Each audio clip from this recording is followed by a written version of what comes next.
토론회를 위해서 자장님, 주제 발표자 및 토론자분들께서 이제 무대 위로 올라오실 텐데요. 먼저 첫 번째 그 주제 발표에 따른 토론을 이창근 우리 코바카 그 대표님께서 해주실 텐데 지금 이 화면에 PPT 자료를 띄워야 되기 때문에 잠깐만 패널분들께서 자리해 주시고요. 끝나고 난 다음에 앞에 좌석으로 앉아주시면 감사하겠습니다. 예, 이창근.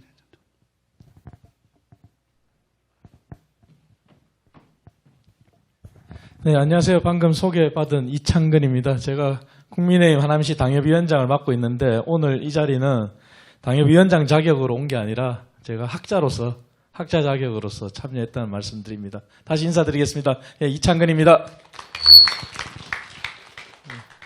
아까 강현철 경기대 교수께서 이제 발제하신 것 중에 다들 기억하시겠지만 마지막에 이제 대안으로 제시하신 게 하남이 지나온 과정을 돌아봤을 때 재개발 지구 지역이 다 해제가 됐지 않습니까? 하나 하고 있는 구역이 이제 하남 시청역 쪽에 C구역 그 부분이 이제 되고 있는 상황에서 그러면 어떻게 하면은 재개발 지역이 지구 해제됐는데 지구 해제된 것이 과연 출구 전략이냐 그런 관점에서 제시하신 안 중에 하나가 민간에게 인센티브를 부여해서 인센티브 부여한 만큼 기부 체납이든 공공기여를 하도록 해서 재개발 사업을 정상화시키는 방향으로 가는 게 어떠냐 하는 안을 주셨어요. 원고를 보니까.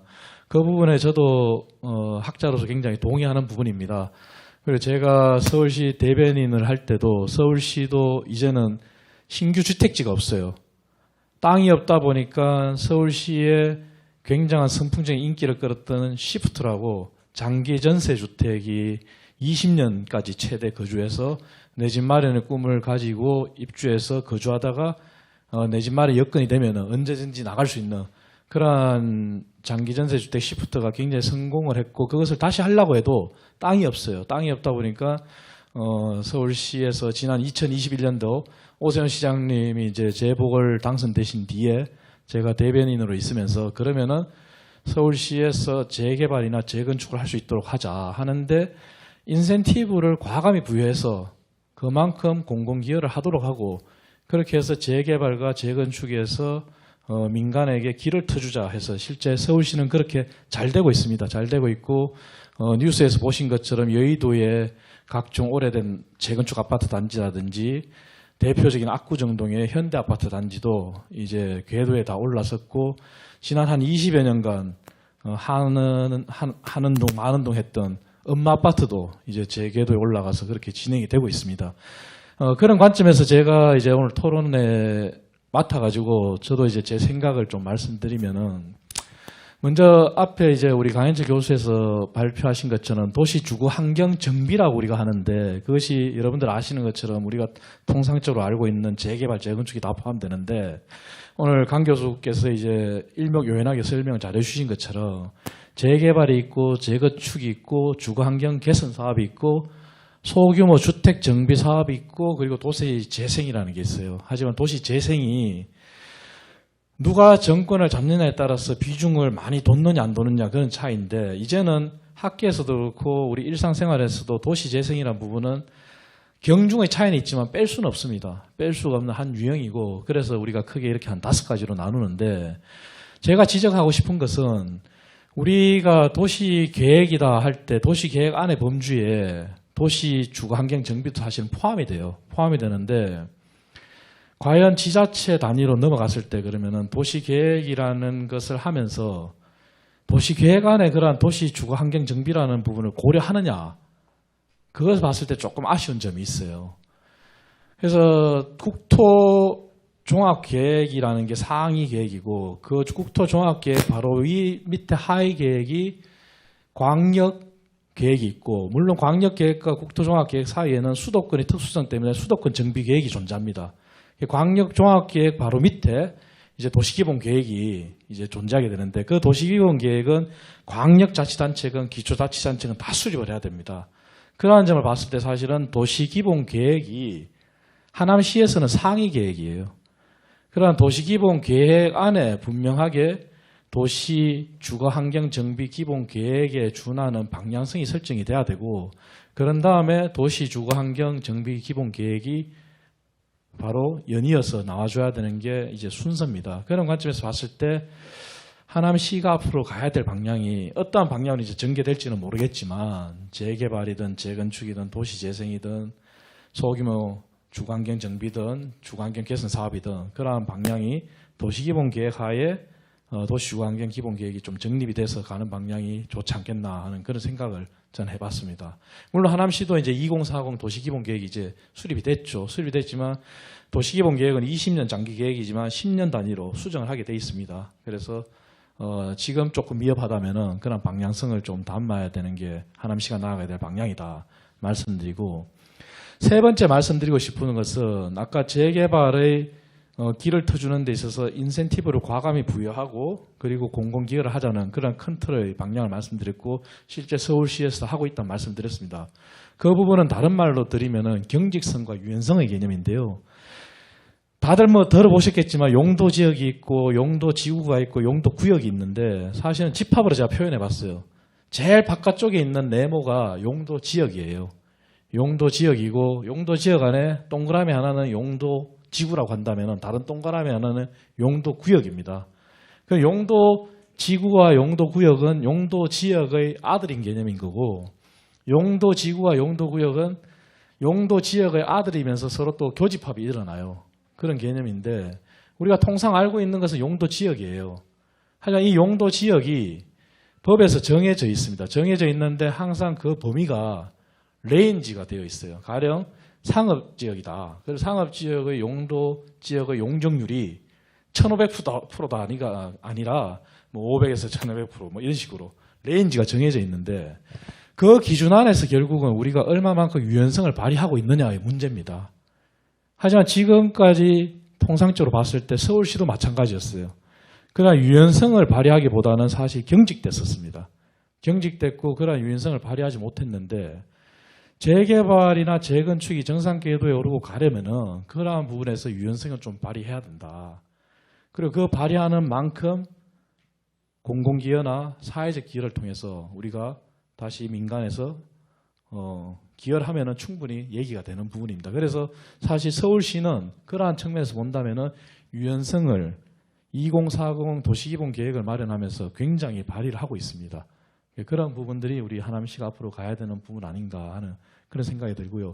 거기에 대한 대안으로 이 글씨가 보이는지 모르겠는데 중심지 기능 복합화라는 얘기를 썼는데, 저 부분은 뭐냐면 물론 하남시의 도시계획과 관련된 조례나 다른 지자체의 도시계획과 관련된 조례를 보면은 용도 지역의 관점에서는 분명히 상업지역이에요. 하지만 거기에 우리가 건물 올릴 때 주거시설과 상업시설을 복합적으로 올릴 때 주거시설에 해당되는 부분은 용적률 얼마, 상업시설에 해당되는 부분은 용적률 얼마, 이렇게 해서 서로 믹스를 하게 해놨어요. 거기에 있어서 중심지 기능 복합화의 개념이 탄생을 했는데, 그 부분이 유연성이라는 개념과 결합했을 때는 조금 더 신축적으로 좀 더 가야 되고, 그것이 재개발 지역에 있어서는 보다 적극적으로 좀 해석될 필요가 있지 않겠나 하는 생각을 해봤습니다. 다만 그렇게 한 다음에 공공기여를 하면 되거든요. 하지만 그러한 길을 터주지 않은 상태에서 재개발을 가자 그러면 어떤 현상이냐. 실질적으로 여러분들도 우리 다 보시지 않습니까?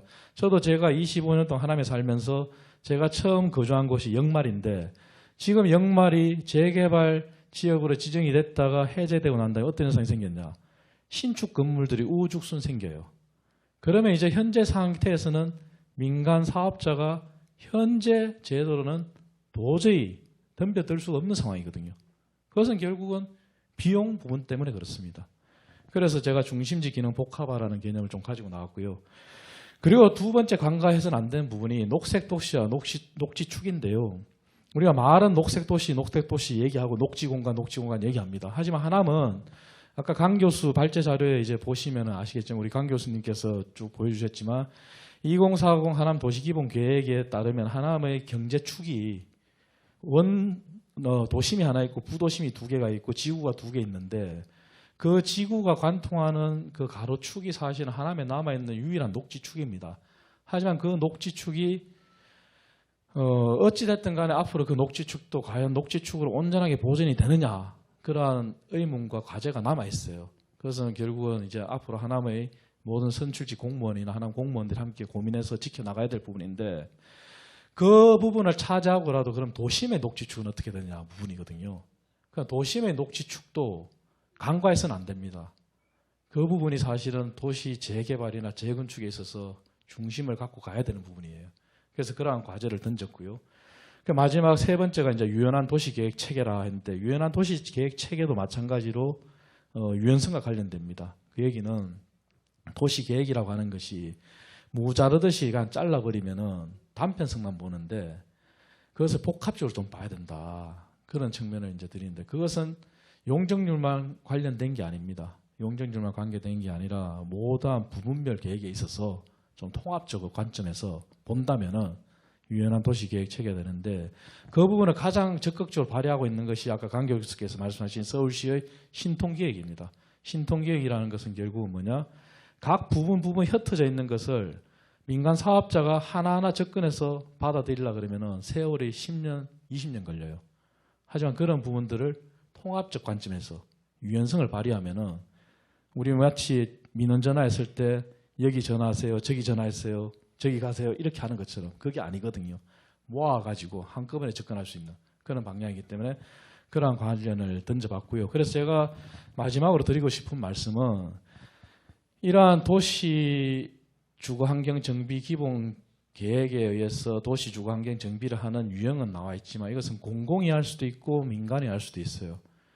지금의 관점에서는 이미 우리 사회가 GDP만 하더라도 벌써 2200조가 가는 사회고, 정부 재정은 아무리 슈퍼 재정을 해도 659조의 상황입니다. 그것도 사실은 지난 문재인 정부 때 굉장히 재정 범위가 커지면서 659조만큼 늘었지만, 그전에는 사실은 400조 시대였어요. 400조 시대가 이제 600조 시대를 연 거죠. 2200조 시대에 600조대의 정부가 경제를 끌어가는 것은 저는 불가능하다고 저는 생각을 하고, 제가 논문을 쓸 때나 어디 토론에 가서 나 항상 얘기합니다.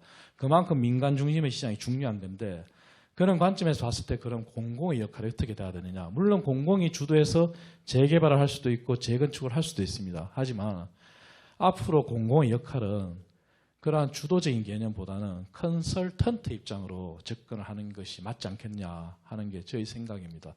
그래서 민간이 할 수 있는 영역은 더 장렬하고, 공공이 한다면은 공공이 하더라도 컨설턴트적인 입장에서 본다는 것은 공공이 주인이 아니라 살고 있는 우리 주민들이 주인인 거거든요. 그런 관점에서 좀 접근해서 나아가야 되지 않겠냐, 이러한 방향에서 제가 좀 말씀을 드렸고요. 그래서 오늘 우리 강현철 교수님께서 말씀하신 마지막 슬라이드가 저도 뭐 개인적으로 동의하는 부분이고, 또 제가 오늘 몇 가지 아이디어나 이런 것을 제시드렸는데, 이러한 부분이 종합적으로 잘 돼서 오늘 주제에 맞게 경기 동부권의 원도심 균형 발전이라고 그랬는데, 사실 하남이 가장 근접하게 해당되고 있는 거고, 이러한 부분은 어떠한 도시 주거환경 정비 계획의 유형이든 간에 채택해서 가지 않으면은 하남은 도시가 단절되는 그러한 현상에 직면할 수 있습니다. 그러한 관점에서 저도 굉장히 시급성을 느끼고, 지금부터라도 우리 모두가 준비해야 된다는 그런 생각을 해봅니다. 예, 감사합니다.